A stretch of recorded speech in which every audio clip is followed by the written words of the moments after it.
Assalamualaikum warahmatullahi wabarakatuh. Baiklah, sekarang saya akan mencoba menerangkan bagaimana histologi sistem integumen, sistem otot, dan sistem rangka. Jadi pada kesempatan kali ini saya akan memberikan sedikit pengantar sebelum praktikum mandiri dimulai.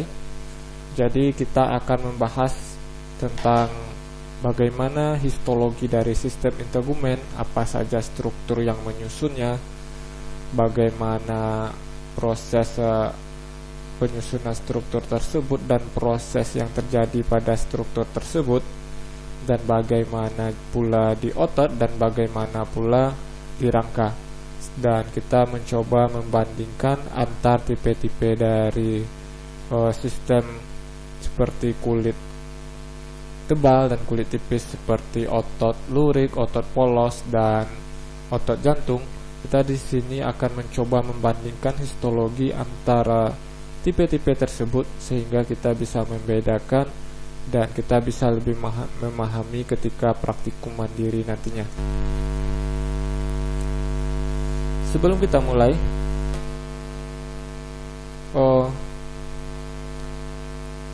histologi sistem integumen itu merupakan bagian yang sistem integumen itu merupakan bagian yang terletak superficial dibandingkan sistem organ yang lainnya, dan otot berada pada inferior dari integumen, dan selanjutnya rangka itu inferior dari otot.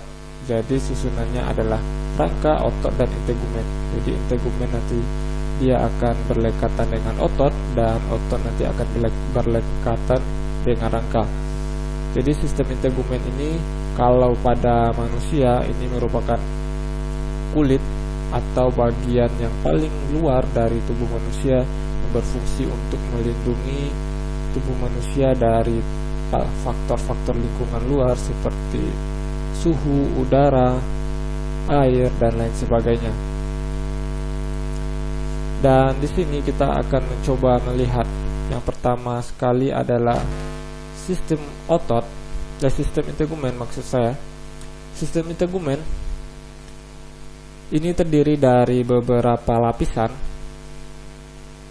Jadi ini adalah sayatan dari kulit kita. Di sini kita bisa lihat pada bagian yang paling luar itu terdapat lapisan epidermis. Yang bagian luar ini merupakan lapisan epidermis. Lapisan epidermis ini juga terbagi dari beberapa lapisan, yaitu ada stratum corneum, ada stratum spinosum. Stratum corneum ini merupakan bagian paling luar dari kulit kita, dan pada yang menyusun dari stratum corneum ini adalah epitel berlapis yang nanti mengalami squamasi atau sehingga dia akan bisa melindungi kulit kita dari paparan cahaya matahari, dari air, dan lain sebagainya. Dan ini adalah benteng pertama dari kulit kita. Lalu ada stratum spinosum. Nah, stratum spinosum ini adalah bagian yang langsung melekat pada lapisan dermis.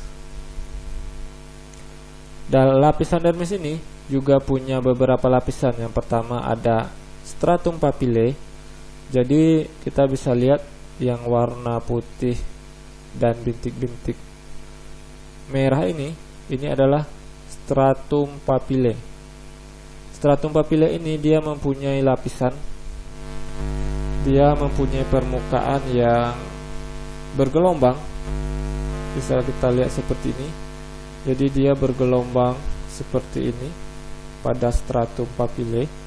Dan stratum papillae ini langsung berlekatan dengan stratum spinosum di sini. Nah, kenapa dia bergelombang? Karena dengan bergelombang ini maka lekatannya akan lebih kuat. dia akan melekat lebih kuat dibandingkan daripada perlekatannya tidak bergelombang atau permukaannya datar saja. Sehingga ketika misalnya kulit, dan itu akan menyebabkan kulit akan lebih mudah terkelupas. Jadi lekatan kulit dari epidermis ke dermis ini itu akan semakin kuat karena lapisannya ini bergelombang. Jadi lekatan dia ini semakin kuat, jadi ada lapisan yang mengalami invaginasi, ada yang mengalami evaginasi. Nah, di sini kita bisa lihat ada papilla dermalis pili, lalu ada kelenjar keringat yang terdapat pada stratum papillae, dan juga di bawahnya kita bisa menjumpai itu stratum reticularis atau stratum reticulare. Pada stratum reticulare ini, disinilah kita bisa menemukan bagian-bagian kelenjar, di mana bagian kelenjar keringat di sini ada kelenjar sebasea atau kelenjar minyak yang berfungsi untuk meminyaki rambut, dan juga kita menemukan folikel rambut yang terdiri dari bulbusnya atau bakal folikelnya di sini. Nah, ini adalah bakal rambut yang nanti akan tumbuh ke permukaan kulit. Dan di paling bawah ada hipodermis. Hipodermis inilah yang lapisan yang terdiri dari jaringan-jaringan adiposa, yang tempat melekatnya dermis. Dan hipodermis inilah nanti yang akan langsung berlekatan dengan otot. Nah, kita lihat selanjutnya. Jadi pada kulit kita ini terbagi menjadi dua tipe histologis. Yang pertama adalah kulit tebal. Kulit tebal ini terdapat pada bagian-bagian yang membutuhkan sentuhan atau mempunyai efek-efek mekanoreseptor yang tinggi, seperti telapak tangan, juga seperti telapak kaki. Nah, lalu ada kulit tipis. Kulit tipis ini pada bagian-bagian kulit kita secara umum. Nah, yang punya kulit tebal ini hanya telapak kaki dan telapak tangan. Kita lihat di sini perbedaan kulit tebal. Kulit tebal ini mempunyai lapisan stratum corneum yang sangat tebal. Bisa kita lihat di sini perbandingannya dari kulit tebal dengan kulit tipis. Sedangkan di kulit tipis ini lapisan stratum corneumnya itu sangat tipis sekali. Dan inilah yang membuat permukaan kulit pada telapak tangan kita, pada telapak kaki kita ini menjadi lebih tebal. Sehingga ketika misalnya kita tersayat, maka ini akan, ketika kulit tipis kita tersayat, maka akan lebih mudah terluka dibandingkan kulit tebal kita yang tersayat. Karena kulit tebal ini dia mempunyai lapisan stratum corneum yang lebih tebal dibandingkan kulit tipis. Nah, kekurangannya di kulit tebal ini dia tidak mempunyai rambut. Jadi tidak ada folikel rambut yang kita temukan di sini. Kita bisa melihat di struktur histologisnya ini. Sedangkan di kulit tipis ini ada folikel rambut yang ada pada yang nanti akan tumbuh ke permukaan kulit, dan ini sangat berfungsi dalam proses pengaturan suhu, dan ini juga berfungsi pada proses termoregulasi, di mana proses pengaturan suhu tubuh dalam pelepasan panas. Dari sini kita bisa melihat ada kelenjar Ada kelenjar sebasea nanti yang akan melekat di sini, yang nanti juga berfungsi untuk mengeluarkan untuk meminyaki rambut. Dan juga ada kelenjar keringat yang nanti yang akan mengeluarkan garam-garam mineral dari tubuh untuk proses ekskresi. Jadi di sini kita bisa lihat inilah kelenjar keringat yang keluar dari kulit tebal, yang dimana ini salurannya ini berkelok-kelok seperti ini, yang berfungsi untuk mengeluarkan garam-garam mineral yang ada pada keringat. Dan ini sangat berfungsi pada proses sekresi, maksud saya ekskresi. Nah, di sini kita bisa lihat dengan jelas perbedaan antara stratum lucidum dengan stratum papillae. Nah, di sini kita bisa lihat ini adalah pada bagian epidermis kulit tebal, ini sangat tebal dibandingkan lapisan epidermis kulit tipis. Nah, ini kita bisa lihat saluran darah, baik itu saluran kapiler darah, baik itu arteri atau saluran-saluran vena, itu kita temukan pada bagian dermis. Jadi di dermis inilah nanti akan kita temukan saluran vena, kapiler, dan kita juga akan menemukan saraf di sini. Jadi misalnya ketika kita tersayat, dan jika sayatan itu masuk hingga ke dermis, maka inilah yang nanti akan menimbulkan rasa sakit karena pada lapisan itu terdapat saraf. Dan jika pada lapisan dermis ini juga kita terluka, misalnya kita terluka oleh pisau dan masuk hingga ke lapisan dermis, maka kalau dia berdarah berarti pisaunya udah masuk ke lapisan dermis, karena di dermis kita bisa menemukan kapiler-kapiler darah.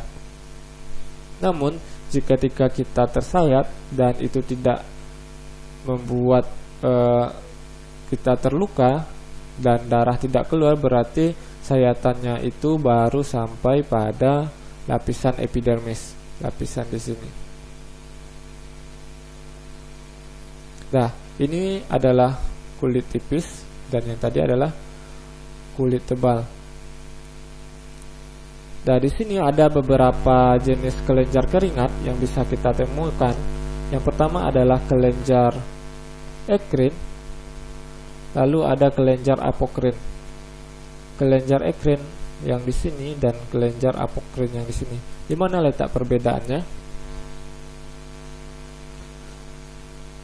Kelenjar ekrin ini dia nanti akan terletak di telapak tangan dan telapak kaki yang berada pada kulit tebal. Nah, ini berperan penting dalam proses termoregulasi. Pada kelenjar ekrin inilah nanti akan dikeluarkan keringat untuk merilis panas juga. Dan sedangkan di kelenjar apokrin itu terdapat di aksila, terdapat di bagian anus, dan juga terdapat pada bagian areola mamae. Nah, kelenjar apokrin ini dia baru berfungsi ketika manusia ini baru memasuki proses atau memasuki masa pubertas, ketika hormon seks itu telah diaktifkan. Jadi dia juga berfungsi untuk meneruskan hormon seks, kelenjar apokrin ini. Lalu kita bisa lihat ada derivat-derivat epidermis yang berkembang, yaitu kuku dan kelenjar keringat. Jadi kuku merupakan derivat epidermis dan kelenjar keringat juga derivat epidermis yang ketika dalam pertumbuhannya dia akan menjorok ke dalam terus ke dermis, dan itu bisa juga sampai ke dasar dari lapisan dermis. Kita bisa dilihat ini histologi kulit tebal yang diwarnai dengan pewarna hematoxylin. Ada lapisan korneumnya yang sangat tebal, lalu ada lapisan stratum lucidum. Nah, yang paling bawah ini adalah stratum basalis. Stratum basalis ini merupakan membran basal atau membran membran yang berada paling bawah yang mengalami proses pertumbuhan terus-menerus. Jadi misalkan ketika sel-sel kulit mati yang ada pada stratum corneum ini terkelupas, nanti dia akan terkelupas secara berkala karena di sini karena dia telah mengalami squamasi sehingga dia menjadi sel-sel yang mati, maka dia nanti akan terkelupas. Nah, pada sel-sel yang ada pada membran basalis ini atau pada stratum basalis ini, maka dia nanti akan terus tumbuh ke atas, menggantikan sel-sel kulit yang mati yang ada pada bagian stratum corneum. Jadi dia tumbuh ke atas seperti ini. Nah, pada kulit ada 4 sel yang bisa kita temukan, 4 jenis sel yang bisa kita temukan pada kulit. Yang pertama adalah sel keratinosit, yaitu sel-sel yang menghasilkan keratin yang berfungsi untuk melindungi kulit, yang berfungsi pada saat proses squamasi. Dan ada sel melanosit. Sel melanosit ini adalah sel-sel yang menghasilkan melanin. Jadi pada sel yang menghasilkan melanin ini berfungsi untuk melindungi tubuh manusia dari radiasi cahaya matahari. Jadi semakin terpapar manusia dengan cahaya matahari, otomatis sel-sel melanosit ini akan mengeluarkan melanin, dan melanin ini akan berwarna, kalau pada kita dia nanti akan berwarna kecoklatan. Dan warna kecoklatan inilah yang nanti akan melindungi manusia dari radiasi sinar matahari. Nah, semakin lama terpapar manusia dengan sinar matahari, maka sel melanosit akan terus bekerja menghasilkan melanin, sehingga kita bisa lihat contohnya pada manusia-manusia yang terpapar matahari lebih lama dibandingkan manusia-manusia yang terpapar mataharinya begitu singkat. Terdapat perbedaan mencolok pada warna kulitnya, dan sebenarnya ini adalah proses alami yang dialami oleh manusia untuk melindungi diri dari radiasi sinar matahari.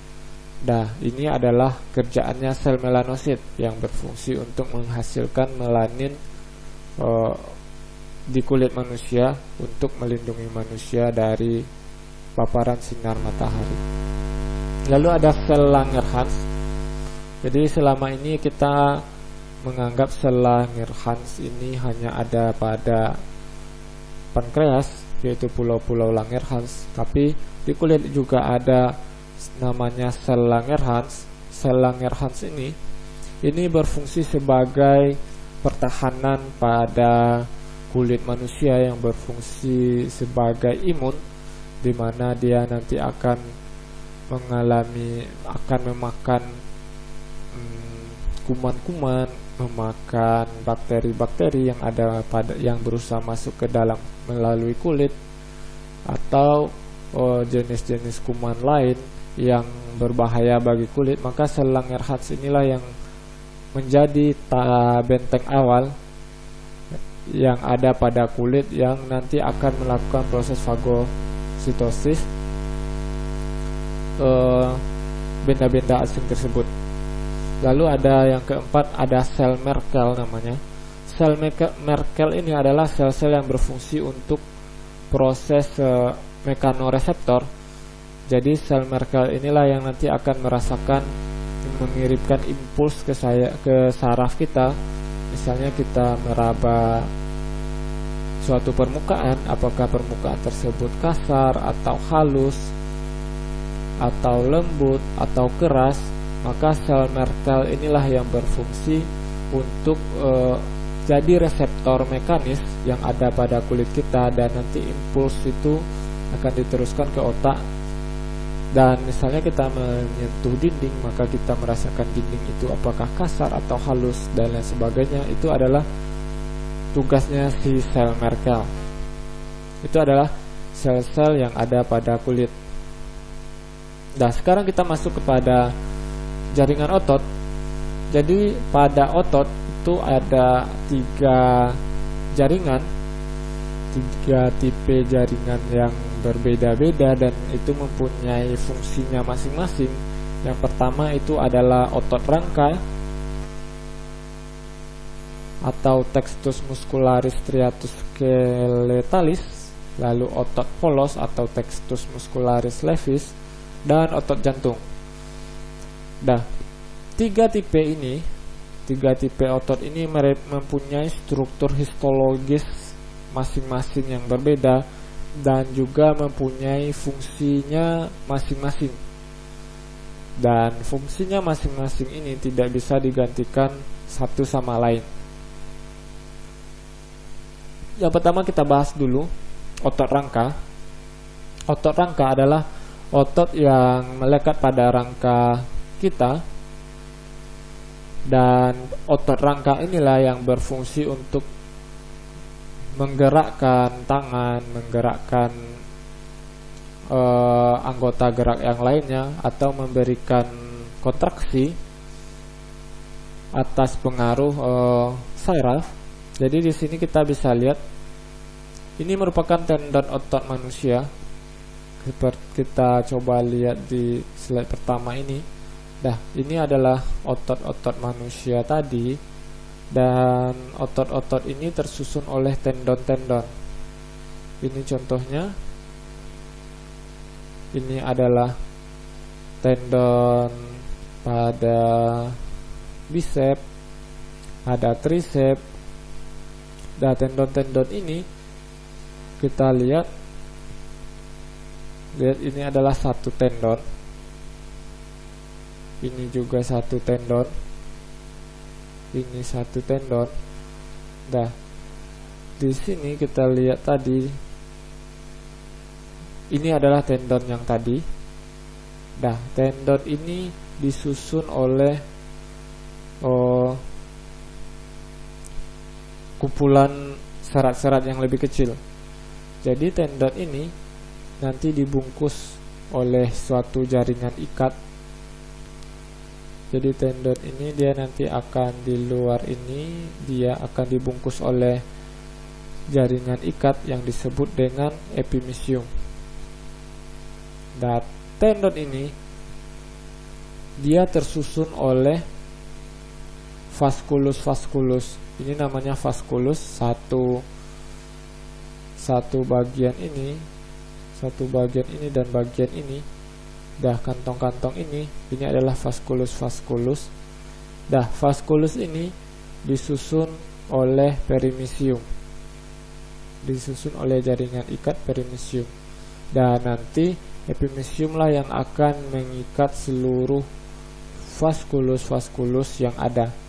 Nah, ini adalah salah satu contoh vaskulusnya. Nah, vaskulus ini nanti ini akan disusun lagi oleh serat otot. Nah, ini dia serat otot. Serat otot ini merupakan satu multiple cell yang disusun oleh myofibril. Jadi myofibril inilah susunan terkecil dari tendon otot makhluk hidup, terutama pada hewan-hewan vertebrata. Kita lihat di sini sel-sel ini, serat-serat otot ini disusun dilindungi oleh endomesium. Dan mereka saling berkumpul itu diikat oleh perimesium. Yang kita sebut tadi dengan vasculus. Vasculus berkumpul nanti diikat oleh epimesium. Nah, di sini kita bisa lihat ini yang lebih kecil, myofibril tadi. Nah, serat otot ini dia merupakan multisel yang mempunyai banyak nukleus. Ini ada intiselnya. Jadi intisel kalau di serat otot itu intiselnya tidak di tengah, tapi intiselnya terletak di tepi. Seperti ini. Ini mitokondrianya, dan serat otot itu disusun oleh myofibril. Jadi di myofibril ini dia disusun oleh sarkomer yang seperti ini. Jadi nanti kita bisa lihat yang berwarna gelap ini disebut dengan pita A yang berwarna gelap, atau di sini berwarna ungu. Lalu ada pita I yang berwarna hijau. Nah, pita A dan pita I ini nanti saling berhimpitan seperti ini. Seperti jari saya. Ketika dia nanti akan berkontraksi, dia akan berkontraksi seperti ini, dia akan melebar. Dia akan begini lagi, nanti akan berkontraksi lagi, dia akan seperti itu. Seperti itulah proses otot nanti ketika kita menarik, lalu ketika kita melepaskan, ketika kita menarik, maka inilah yang terjadi.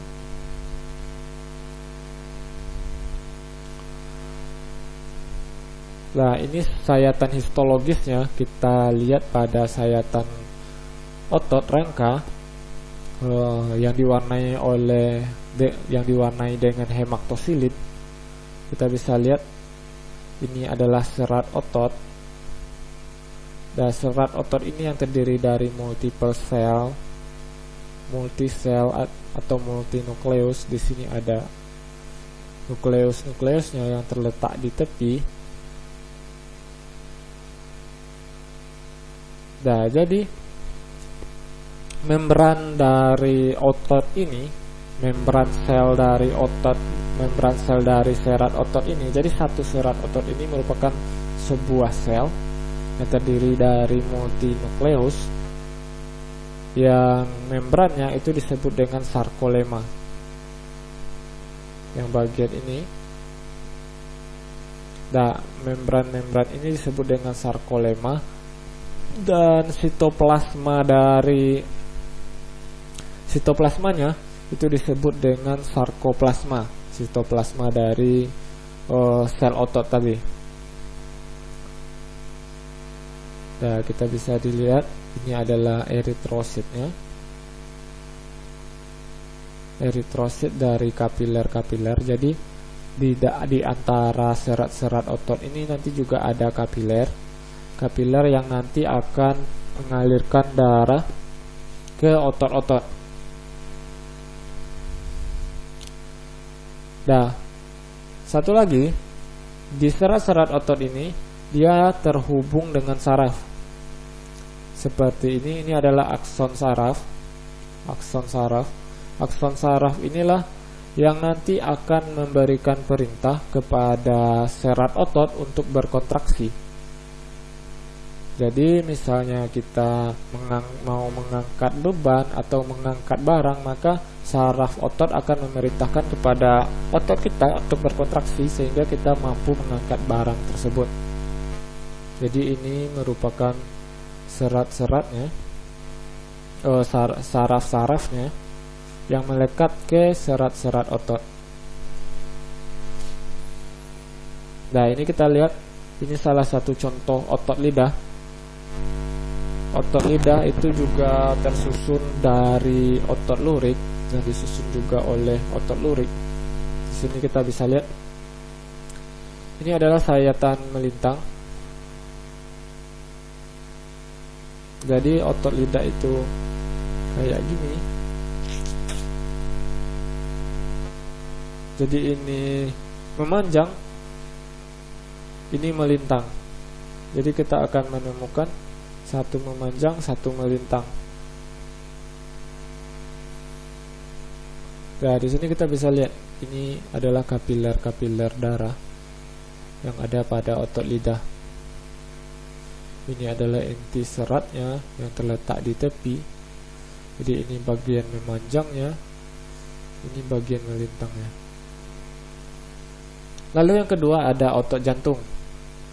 Otot jantung ini hampir sama dengan otot rangka karena dia aktif bergerak atau dia terus berkontraksi, maka otot jantung ini dia mempunyai banyak cabang. Serat-seratnya mempunyai banyak cabang seperti ini. Dibandingkan otot lurik, otot jantung itu mempunyai banyak-banyak cabang pada serat-seratnya karena dia lebih banyak bergerak karena dia terus berkontraksi. Jadi perbedaannya pada otot lurik, kalau pada otot jantung, otot-otot jantung ini lebih banyak diisi oleh mitokondria, sedangkan otot lurik itu lebih banyak diisi oleh retikulum endoplasma. Kenapa otot jantung lebih banyak mitokondria? Karena otot jantung itu terus berkontraksi, dia butuh energi, dia butuh energi dari respirasi seluler untuk menggerakkan jantung secara terus-menerus agar jantung bisa berdetak. Itu makanya di otot jantung dia banyak ditemukan mitokondria. Itulah hal-hal penting yang menjadi perbedaan antara otot jantung dengan otot rangka. Ini bisa kita lihat, otot jantung lebih banyak cabangnya, lebih banyak percabangannya. Selanjutnya kita masuk ke otot polos. Otot polos itu dia tidak punya lurik-lurik seperti otot jantung tadi. Jadi dan otot rangka. Jadi kalau pada otot jantung dan otot rangka dia punya lurik-lurik, sedangkan pada otot polos tidak mempunyai itu. Otot polos itu punya dua lapisan. Yang pertama itu lapisan sirkular dalam, lalu lapisan longitudinal luar. Ini adalah lapisan sirkular dalam. Ini adalah lapisan longitudinal dalam. Maksud saya lapisan longitudinal luar. Jadi dia juga saling berhimpitan. Yang ini dia memanjangnya dan ini adalah yang melintangnya. Jadi kita bisa melihat dalam satu sayatan histologis bagaimana dia memanjang dan seperti apa histologis memanjangnya dan bagaimana histologis melintangnya, yaitu pada lapisan sirkular dalam dan lapisan longitudinal luar. Di sini kita bisa lihat ada intinya, ada sitoplasma selnya, dan juga ada neuron-neuron, ada pembuluh darah, ada sitoplasma, dan ada inti-inti sel. Dan otot polos ini nanti akan banyak ditemukan di sistem organ bagian dalam, sistem organ pencernaan, sistem respirasi dan sirkulasi. Itu banyak ditemukan otot polos. Selanjutnya kita masuk kepada tulang atau sistem rangka. Jadi pada sistem rangka itu dia disusun oleh dua macam tulang. Jadi ada tulang rawan dan ada tulang keras. Pertama kita masuk ke tulang rawan. Jadi pada tulang rawan dia mempunyai dua tipe sel, yaitu tipe kondrosit dan ada tipe kondroblast. Nah, yang pertama tipe tulang rawan ini ada tulang rawan hialin namanya, tulang rawan hialin. Tulang rawan hialin ini adalah model awal tulang dari makhluk hidup. Jadi maksud model awalnya adalah tulang pertama yang terbentuk ketika makhluk hidup itu berada pada keadaan juvenil atau pada manusia pada saat bayi. Jadi tulangnya itu pada saat janin, tulangnya itu adalah tulang rawan. Tulang rawan ini nanti akan terus mengalami pengerasan oleh mineral-mineral seperti kalsium atau yang disebut juga dengan proses osifikasi. Jadi tulang ini, tulang rawan hialin lah ya nanti yang membentuk model rangka makhluk hidup, dan itulah nanti yang akan mengeras hingga makhluk hidup itu dewasa.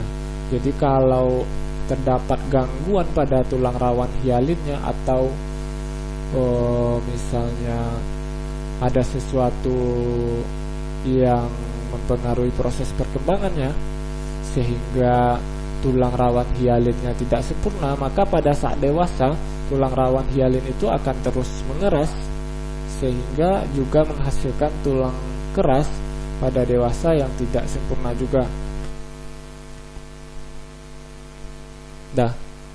Namun pada tulang rawan hialin ini ketika kita dari janin atau ketika makhluk hidup pada fase juvenil, dia tidak mengalami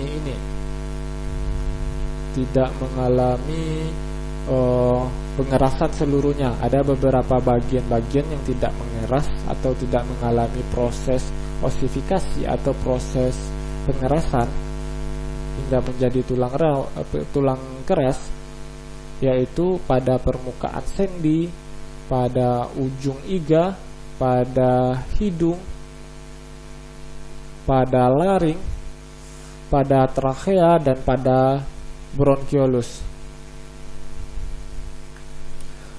Tulang rawan hialin ini disusun oleh serabut kolagen tipe 2. Lalu ada tulang rawan elastis. Tulang rawan elastis ini dia lebih banyak diisi matriks ekstraselulernya itu lebih banyak diisi oleh serat elastis atau fibra elastika. Ini banyak kita temukan di bagian telinga luar. Jadi kuping kita ini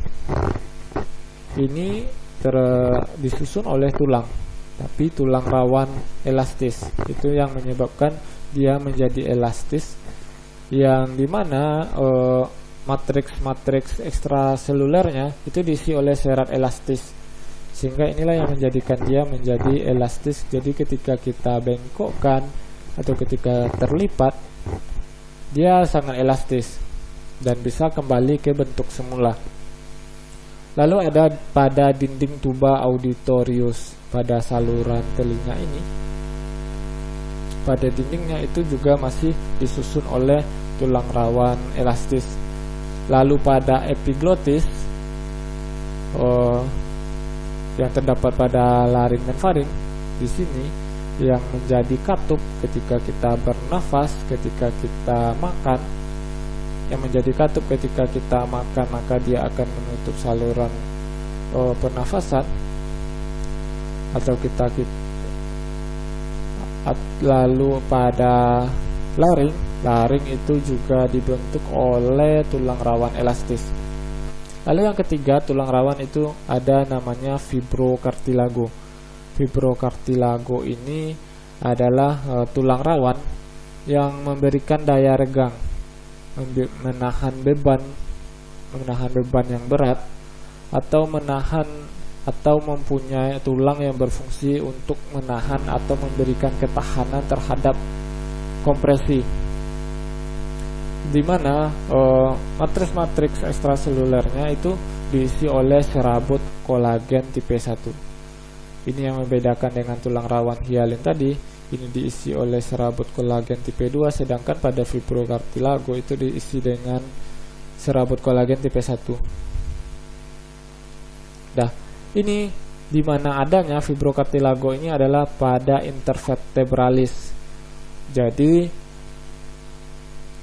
tulang punggung kita ini, tulang punggung ini mempunyai kan tersusun atas susunan tulang-tulang, susunan tulang punggung. Jadi antar tulang punggung ini itu ada tulang rawan atau tulang rawan tipe fibrocartilago. Ya, dia berfungsi untuk menahan beban karena nanti dia akan menopang tubuh. Kalau kita mengangkat barang, dia akan menahan beban berat barang, maka dia harus punya bantalan antara tulang punggung ini, sehingga tulang punggung kita enggak keropos. Tulang punggung kita mampu menahan tekanan terhadap kompresi yang diberikan. Lalu ada pada simfisis pubis, lalu ada pada sendi-sendi tertentu yang mana yang berfungsi untuk menahan beban, memberikan daya renggang, dan memberikan ketahanan terhadap tekanan, terhadap kompresi. Ini kita bisa lihat, ini salah satu contoh histologis dari tulang rawan hialin atau pada epiglotis. Di sini kita bisa lihat. Di sini. Oh, ini tulang rawan hialin. Ini tulang rawan elastis pada epiglotis. Berarti ini terdapat kesalahan penulisan. Ini maksudnya tulang rawan elastis. Contohnya adalah tulang rawan pada epiglotis.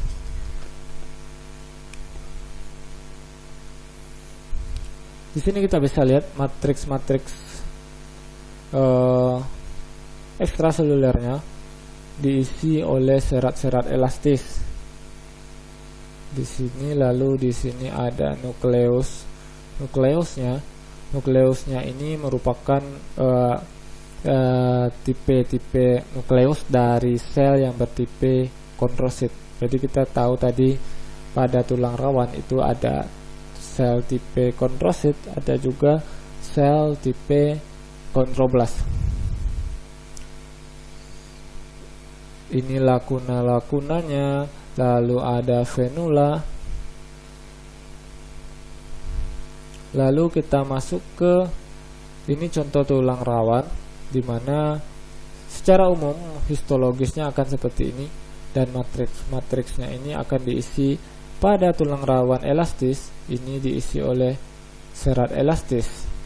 Pada tulang rawan hialin itu akan diisi oleh serabut kolagen tipe 2. Dan pada fibrocartilago itu diisi oleh serabut kolagen tipe 1. Jadi yang membedakan antar 3 tulang rawan ini adalah masing-masing pengisi pada matriks ekstraselulernya. Lalu kita masuk kepada tulang maksudnya ini adalah tulang keras. Tulang keras ini merupakan hasil bentukan dari tulang rawan hialin yang mengalami proses osifikasi. Matriks ekstraselulernya ketika terjadi pada proses pengembang pertumbuhan menjadi tulang keras, maka mineral-mineral akan mengendap di dalam matriks ekstraselulernya seperti mineral kalsium. Jadi bisa kita lihat, ini salah satu contoh histologisnya. Ini kita bisa lihat, ini adalah tulang keras atau tulang kaki manusia. Jadi ini adalah rongga kosong di dalamnya. Rongga kosong inilah yang nanti ada diisi oleh sumsum tulang. Jadi pada tulang bagian dalam tulang itu sebenarnya itu tulang dialiri oleh saluran sirkulasi atau saluran darah atau oleh pembuluh darah. Jadi pembuluh darah ada ruang di sini untuk tempat masuk pembuluh darah, ada rongganya. tempat masuk saraf, tempat masuk pembuluh darah, baik itu arteri maupun vena, yang nanti akan mengambil sumsum tulang, merupakan salah satu tempat produksi sel darah merah. Jadi di sini mereka akan dikeluarkan. Nah, kita bisa lihat, jadi ini adalah susunan-susunan. Jadi pada susunan tulang keras ini kita bisa lihat seperti ini secara umum. Jadi di sini dia nanti saluran-salurannya, saluran untuk pembuluh vena, saluran untuk pembuluh arteri, dan saluran untuk saraf. Nah, kita bisa lihat di sini potongan melintangnya tadi, potongan melintang dari tulang ini, nanti dia akan seperti ini. Yang satu ini, satu bulatan ini, histologisnya seperti ini. Jadi di sini disebut dengan saluran Havers atau kanalis centralis atau kanal Havers. Kanal Havers ini dia. Kanal Havers ini diisi oleh pembuluh, baik itu pembuluh arteri dan vena dan juga saraf. Nah, pembuluh inilah, pada saluran Havers inilah, saluran Havers ini dia tidak buntu di sini. Dia juga punya saluran. Jadi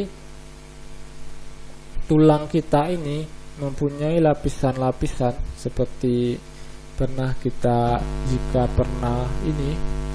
pernah memotong kayu, maka garis lingkaran kayu itu sama seperti garis lingkaran tulang kita, di mana ini lapisan-lapisannya ini disebut dengan lamela.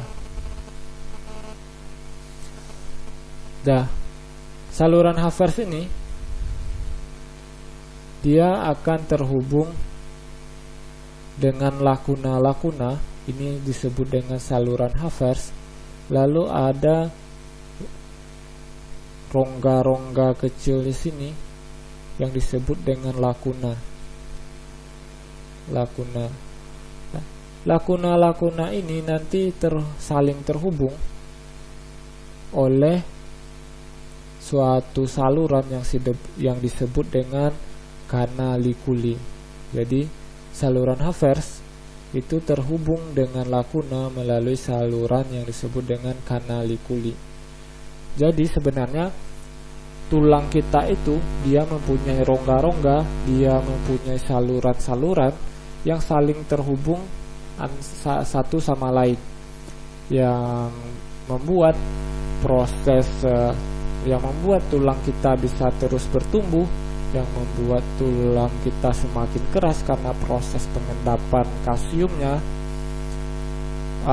Saluran-saluran inilah nanti yang mentransfer, yang mendistribusikan mineral-mineral tersebut sehingga membentuk struktur tulang menjadi keras untuk melancarkan proses osifikasi.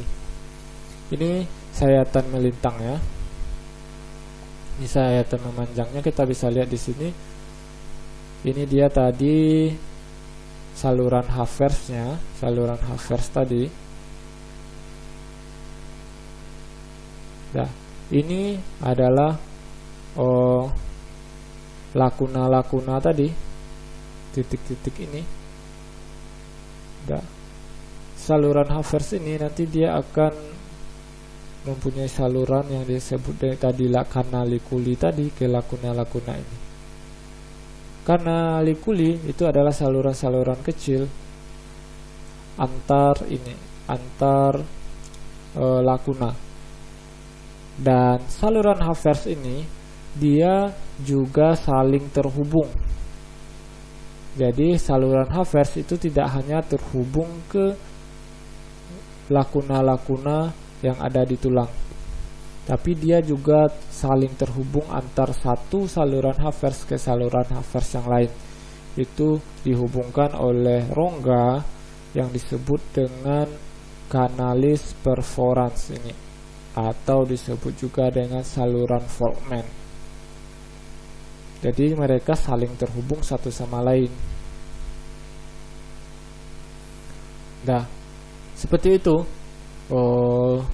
Sedikit pengantar agar bisa menjalankan praktikum lebih baik lagi secara mandiri. Nanti praktikumnya kita akan menggunakan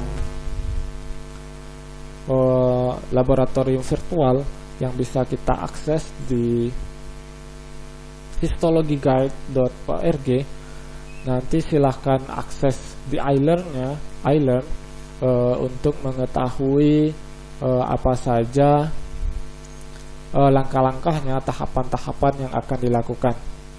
Jadi demikian pengantar dari saya tentang histologi dari sistem integumen, histologi dari sistem otot, dan histologi sistem rangka. Nanti sel-sel pembentuk, tipe-tipe sel, proses pertumbuhannya, dan proses perkembangan dari sistem ini, baik itu struktur anatomi secara makroskopis dan mikroskopis, itu nanti akan dijelaskan lebih lanjut di kuliah. Demikian dari saya tutup dengan wabillahi taufiq wal hidayah. Assalamualaikum warahmatullahi wabarakatuh.